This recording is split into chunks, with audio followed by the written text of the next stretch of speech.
আজ বানিয়ে নেব অন্যরকম স্বাদের একটি পাস্তা। প্রথমেই পাস্তাটাকে খুব ভালো করে সেদ্ধ করে নেব নুন আর হাফ চামচ তেল দিয়ে।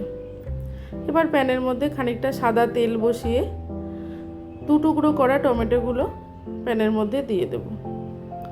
খানিকটা ঢাকা দিয়ে নরম হতে দেব পাস্তার সসটা বানানোর জন্য। নরম হয়ে গেলে 6-7টা কাজু বাদাম, 2টো কাশ্মীরি লঙ্কা, হাফ চামচ অরিগানো আর একটু জল দিয়ে খুব ভালো করে ফুটতে দেব।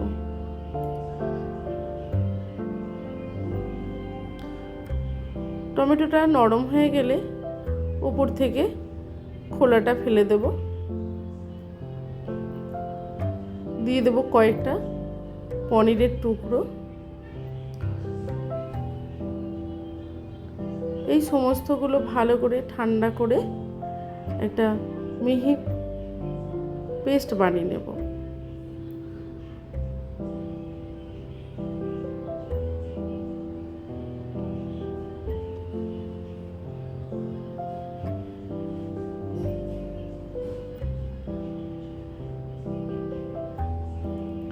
আবার প্যানের মধ্যে 1 চামচ মতো বাটার দিয়ে তাতে কয়েক টুকরো কাঁচা লঙ্কা দিয়ে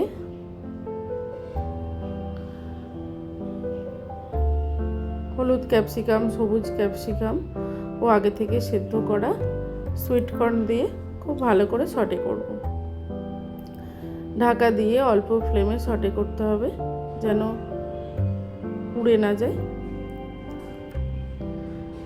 হালকা নরম হয়ে এলে ক্যাপসিকামগুলো এর মধ্যে ক্রিমি সসটা দিয়ে দেব।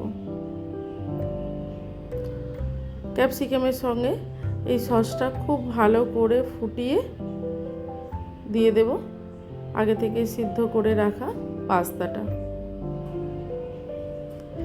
এবার সসটা পাস্তার সঙ্গে খুব ভালো করে মিশিয়ে নিতে হবে। মেশানো হয়ে গেলে 1 কাপ মতো ফ্রেশ ক্রিম এর মধ্যে দিয়ে দেব কয়েকটা বেসিল পাতা। শুকনো বেসিলও দেওয়া যায়, কিন্তু আমি ফ্রেশ বেসিল পেয়েছিলাম, দিয়েছিলাম। খুব সুন্দর একটা টেস্ট আসে। দিয়ে দেব গ্রেট করা হাফ কাপ চিজ, 1 চামচ গোলমরিচ গুঁড়ো ও অল্প একটু অরিগানো। খুব ভালো করে নেড়ে মিশিয়ে নিতে হবে। একদম রেডি ক্রিমি পাস্তা। স্বাদ মতো নুন দিয়ে দিতে হবে।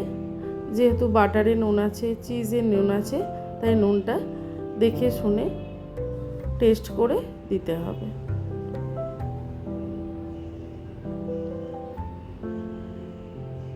এবার গরম গরম বাচ্চাদের দিয়ে দিলে তারা ভীষণ খুশি।